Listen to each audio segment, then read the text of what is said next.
profeta Jeremias, capítulo de número 35.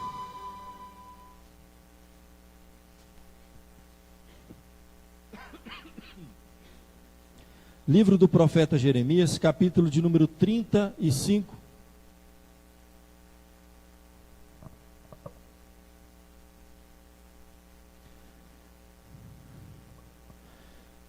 Para ficar mais fácil para a gente, eu não vou ler ele inteiro agora. Eu vou dividir em 3 partes esse capítulo, tá? Ele vai contar a história dos recabitas. Alguém já ouviu falar dos recabitas? Aqui levanta a mão. Quem já ouviu falar dos recabitas? Não é um nome muito conhecido, olha lá, poucos conhecem. Mas é uma das famílias mais extraordinárias da Bíblia. E Deus fez uma promessa para esta família que Ele não fez para nenhuma outra família que não fosse descendente de reis e sacerdotes. Preste atenção. Eu vou pedir para o pessoal apagar essa luz, fica melhor para não atrapalhar a imagem aqui. Pode apagar a luz do templo, está bem iluminado lá fora. O que acontece aqui é uma história extraordinária. Os recabitas, eles eram nômades, tá? Eles eram contemporâneos do profeta Jeremias. E segundo o livro de Jeremias, capítulo 35, o capítulo inteiro, vai contar a história desses descendentes. Eles eram descendentes, na verdade, de Jonadab, filho de Recabe, daí que vem o termo recabitas. Ele era um queneu e viveu por volta do século 9 a.C. Ensinou seus descendentes a se absterem de vinho, a não edificarem casas e não praticarem a agricultura. Tem uma razão, o voto que eles fizeram, vocês vão entender. Para a gente entender a origem, o fundador, Recabe, veja bem, mais de 200 anos atrás, desse encontro que Jeremias vai ter com ele vai fazer os seus filhos, um voto junto com os seus filhos. Isso vai acontecer lá 200 e poucos anos, alguns historiadores dão quase 250 anos antes. É feito um voto, e esses filhos vão guardar esse voto. 2 séculos e pouco vão se passar, e eles continuam fiéis ao voto que fizeram com seus pais. Essa figura, Jonadab, ele vai chamar um pouco a atenção. Bem lá atrás, em 2 Reis, capítulo 10, eu não vou ler aqui, só vou resumir a história. Vocês já ouviram falar de Acabe e Jezabel. Na verdade, Jonadab, ele fez parte daquele processo na queda de Acabe e Jezabel. A história é bem interessante. E a Bíblia nos diz que não era próprio dos recabitas morarem na cidade. Eles eram nômades. O pai queria imprimir neles esse espírito de que nós estamos aqui de passagem, nômades. O nômade, mais do que nós, eles têm esse espírito desprendido, porque eles não criam raízes em nenhum lugar. Então, o pai dele pediu para que eles não construíssem casas e não morassem em casas, para que eles não se fixassem em algum lugar, porque eles eram nômades. Ele queria que esta prática continuasse. Esse espírito desprendido do nômade, que tem muito a ver conosco, porque também somos peregrinos nessa vida. E nós temos uma tendência natural de criar raízes, de querer se perpetuar num lugar. E a Bíblia constantemente nos lembra, olha, só não esquece uma coisa, você é peregrino. Aqui não é a sua morada eterna, aqui não é a sua morada permanente. Então, uma lição muito importante que nós devemos aprender com os nômades. Mas muito bem. Então, vai ser feito um voto, 200 anos irão se passar, e Deus vai chamar o profeta Jeremias, e vai dizer assim, Jeremias, deixa eu te mostrar uma coisa. Vai lá na família dos recabitas, chama eles, traz eles aqui no templo, coloca vinho na mesa, e oferece vinho para eles, e vê se eles vão tomar. Olha que interessante. Na primeira parte, você vai ver o poder de influência de um pai sobre seus filhos, gerações seguintes. Gerações seguintes. Palavra que do Senhor veio a Jeremias, nos dias de Joaquim, filho de Josias, rei de Judá, dizendo, vai à casa dos recabitas, fala com eles, leva-os à casa do Senhor, a uma das câmaras e dá-lhes vinho a beber. Então tomei a Jazanias, filho de Jeremias, filho de Abazinias, aos irmãos e a todos os filhos dele, e a toda a casa dos recabitas, e os levei à casa do Senhor, à câmara dos filhos de Hanã, filho de Gigdalias, homem de Deus, que está junto à câmara dos príncipes, sobre a de Maacéias, filho de Salum, guarda do vestíbulo. E pus diante dos filhos da casa dos recabitas taças cheias de vinho e copos, e lhes disse: bebem vinho. Aí vem o teste, uma prova. E eles respondem. Mas eles disseram: nós não beberemos vinho. Porque Jonadab, filho de Recabe, nosso pai, nos ordenou: nunca jamais bebereis vinho, nem vós, nem vossos filhos. Não edificareis casa, não fareis sementeira, não plantareis, nem possuireis vinha alguma, mas habitareis em tendas todos os vossos dias, para que vivais muitos dias sobre a terra em que viveis peregrinando. Obedecemos, pois, a voz de Jonadab, filho de Recabe, nosso pai, em tudo quanto nos ordenou, de maneira que não beberemos vinho em todos os nossos dias, nem nós, nem nossas mulheres, nem nossos filhos, nem nossas filhas, nem edificamos casas para nossa habitação, não temos vinha, nem campo, nem semente, mas habitamos em tendas. E assim obedecemos. Em tudo fizemos segundo nos ordenou Jonadab, nosso pai. Meus queridos, é aqui que geralmente, infelizmente, uma má hermenêutica, é a arte de você interpretar um texto, falha. Muitas igrejas que, infelizmente, às vezes não têm um preparo, uma capacitação, a pessoa fala assim: olha, esse texto está ensinando a não beber vinho. Esse texto não está ensinando a não beber vinho. Esse voto, ele não era um voto encontrado nas leis de Moisés. Era um voto particular de um pai com seus filhos. Era algo que o pai exercia uma influência tão forte sobre os seus filhos, que marcou até a segunda, terceira e quarta geração. Aqui não ensina a beber ou não beber vinho. Aqui ensina fidelidade. Fidelidade é a coisa mais importante que existe. É interessante esse mundo, como ele é contraditório. Porque nós vemos constantemente um apelo para que no casamento não há necessidade de fidelidade. A pessoa é livre para ter outros encontros. Constantemente nós vemos o mundo banalizar a fidelidade, mas o mundo sabe que nada subsiste sem fidelidade.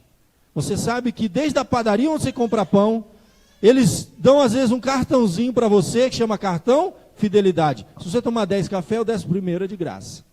Você vai lá no banco, você vai fazer um contrato, um negócio, eles querem o quê? Fidelidade.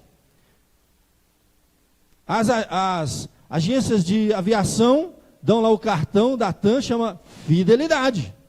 Cartão de fidelidade. Por quê? Porque sem fidelidade, nada subsiste. Fidelidade é a coisa mais importante que existe. Interessante que o nosso relacionamento com Deus depende totalmente de uma palavrinha chamada fidelidade. Ainda que nós, humanos, venhamos a quebrar as nossas promessas, os nossos votos, a Bíblia diz que se nós formos infiéis, Deus permanece fiel. Sabe por quê? Porque infidelidade, antes de tudo, meu querido, é contra você mesmo. Porque quando Deus faz uma promessa, se Ele quebra a promessa, Ele não está quebrando, Ele não está indo contra você, Ele está contra Ele mesmo, contra a palavra dEle. Então, fidelidade é isso. Quando você faz um voto, e você quebra esse voto, você foi contra você mesmo. Você está se autodestruindo. Você está deixando de ser quem você é. Fidelidade é a coisa mais importante que existe. Então Deus não pode deixar de ser o que Ele é. Deus não pode deixar e abrir mão dos seus próprios atributos. Então, antes de tudo, deixa eu contar uma coisa para você.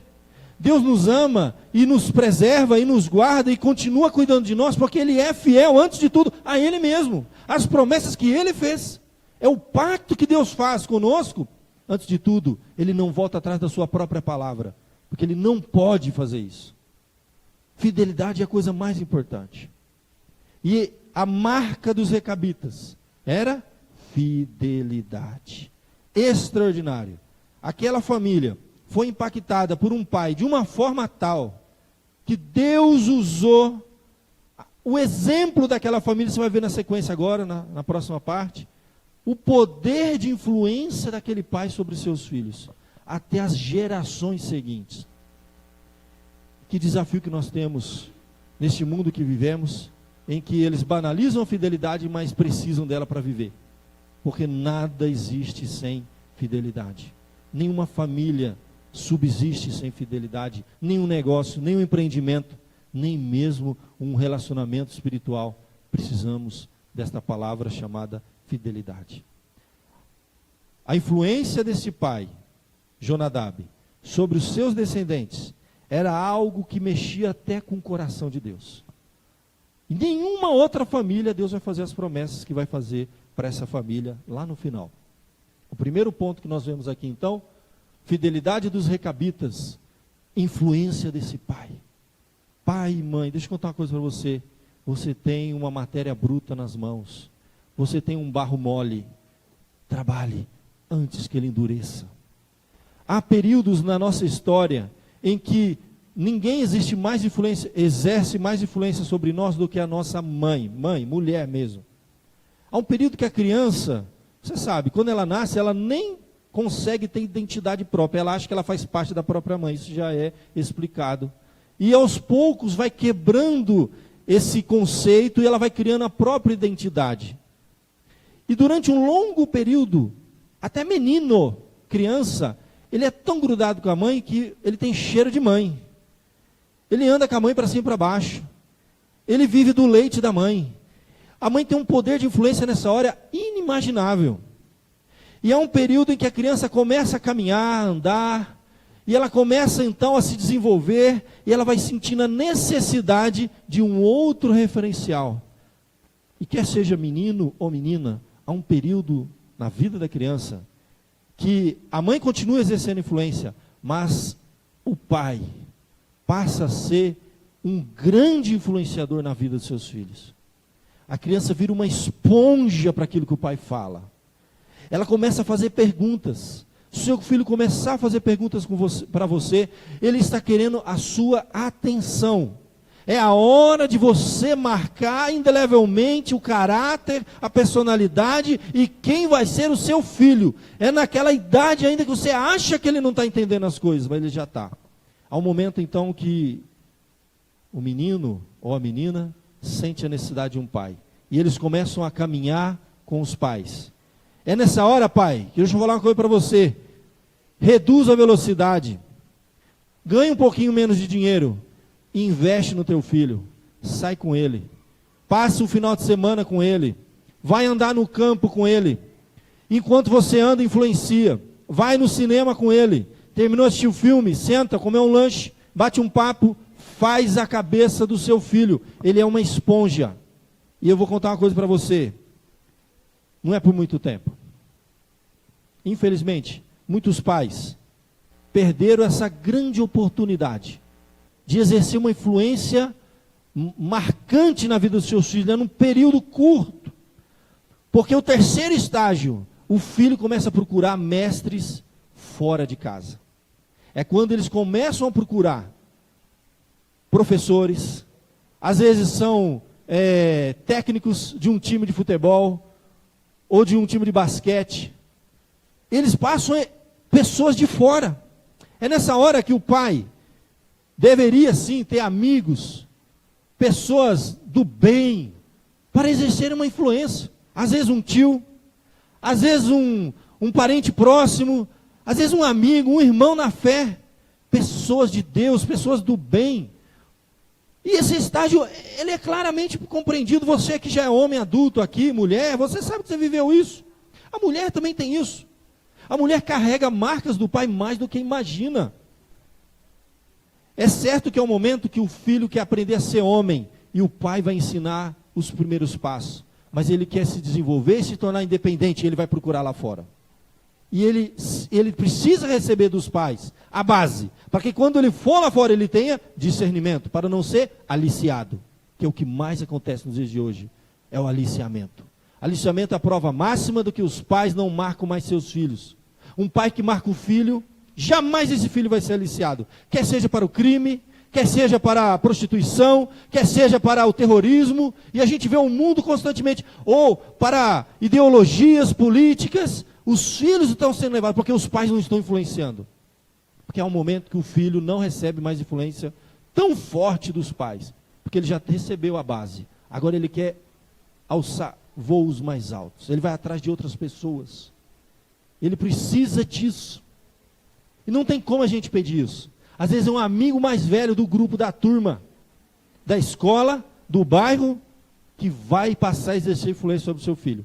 E se essa influência vai ser positiva ou negativa, não importa. O que importa é o que ele recebeu da mãe, quando estava no peito, do pai nos seus primeiros passos. E nesse terceiro estágio, a família vai caminhando. Ali, de longe. Não sufoca, pai. Fica perto. Não abandona. Deixa ele pensar que ele está livre e solto. Sabe como que é? Deixa ele pensar que ele está no controle da situação. Mas o pai está ali, ó, de olho, ó. Quem é aquela pessoa que ele está andando? Quem é aquele amiguinho lá que ele nos desgruda? Que eles combinam coisa para fazer junto? É um cara mais velho que está fazendo a cabeça do meu filho. Caminha junto. Mas não vá perder esse poder de influência que um pai tem sobre o filho. É a maior história de influência que nós temos na Bíblia, de um pai sobre o filho, é a história dos recabitas. O segundo ponto que nós vemos aqui, a advertência. Deus vai usar esse exemplo. Eu não posso deixar de ser fiel ao texto. A história não é só para contar a fidelidade dos filhos para com o pai. Deus tinha um propósito muito maior, mas usou isso como exemplo. Capítulo 12, verso 12. Então veio a palavra do Senhor Jeremias dizendo: você viu só, Jeremias?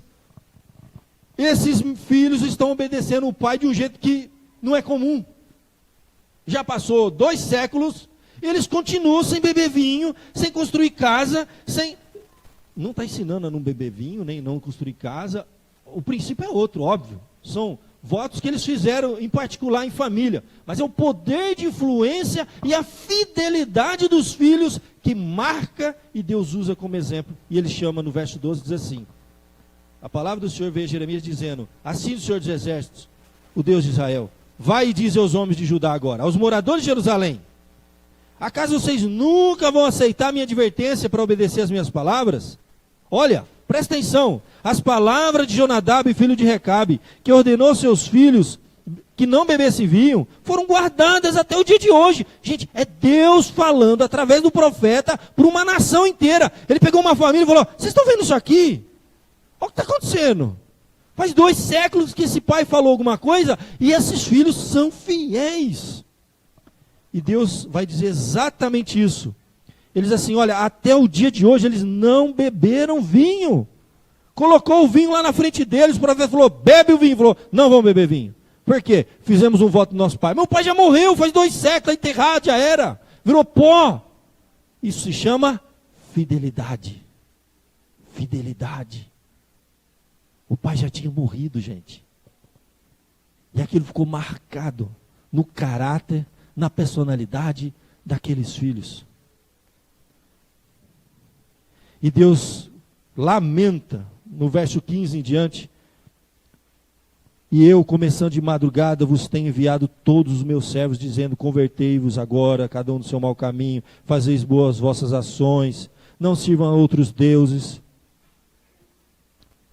Então, meus queridos, olha que coisa extraordinária. Deus termina dizendo no verso 16: visto que os filhos de Jonadab e filho de Recabe guardaram o mandamento de seu pai, que ele lhes ordenara, mas este povo não me obedeceu. E aí você tem uma advertência que Deus vai fazer para o povo, se eles continuarem desobedecendo. E por fim, para fechar, você tem uma recompensa. Deus conclui do verso 18 e 19: a casa, se dirigindo à casa dos recabitas, diz o Senhor: pois que obedeceste ao mandamento de Jonadab vosso pai, e guardaste todos os seus preceitos, e fizeste segundo ordenou, vocês foram fiéis ao pai de vocês, por isso, assim diz o Senhor dos Exércitos, Deus de Israel: nunca faltará homem a Jonadab, filho de Recabe, que esteja na minha presença. Essa promessa, gente, você não vai encontrar para qualquer família não, viu? Essa promessa é feita assim para rei Davi, para sacerdote, E não é pela virtude de uma família. É muitas vezes por um plano, um propósito maior que Deus tem através daquela família. Mas Deus chama aquela família e usa como exemplo perante uma nação. E Ele dá esta recompensa. Nunca vai faltar filho na casa dos recabitas. É uma promessa de Deus. É uma recompensa. Você sabe que o único mandamento que tem promessa é: honra teu pai e tua mãe, para que se prolongue os teus dias sobre a terra. Fidelidade é algo que mexe com o coração de Deus, a ponto de Deus trazer advertência para aquele povo e recompensar o povo dos recabitas. Meu querido, eu não sei se já passou a fase de você ter marcado seu filho. Aqueles que não passaram, aproveite. Aqueles que já passaram, vamos lamentar. O lamento não é uma reclamação. É colocar no nosso coração uma consciência de que, olha, eu falhei. Eu vou pedir perdão a Deus aonde eu falhei. E eu vou lutar para compensar o que aconteceu. Eu não vou desistir dos meus filhos. Assim como nós temos esse exemplo maravilhoso na história dos recabitas, é possível que muitos aqui tenham essa marca. É maravilhoso a gente ver quando alguém, segunda, terceira geração, permanece na fé dos seus pais. Às vezes são pessoas simples, gente. Não é um excesso de cultura, de conhecimento. Não foram pais assim, né, suprassumo do negócio, não.